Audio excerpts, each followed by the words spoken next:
on my car problems. This thing right here, I think it's broken, the lock cylinder, because every time I drive my car, it seems to just want to turn off because this thing keeps it so loose and everything. So I got a new one.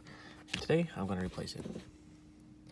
So basically what you gotta do is take your key, put it into the on position, and under here somewhere, there's some fucking pin.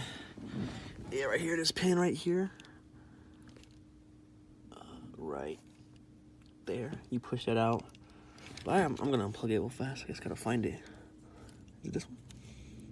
All right, let me unplug it real fast. And before you start on anything, make sure you have your negative battery terminal unhooked. And next, what you want to do is go back to the thing. And what I had to do to get this thing out is I had to hit. I used this Phillips head screwdriver, and here, Phillips head screwdriver, and I just tapped it inside there. Now we're gonna get this connector unhooked. Now that it's unhooked, this should just come right out.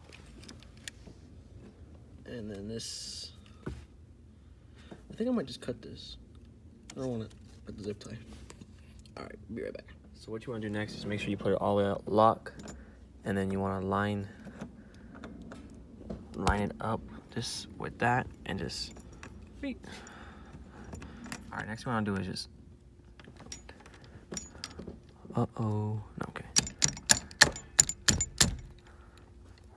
Let's see if this pin's in there. It's not.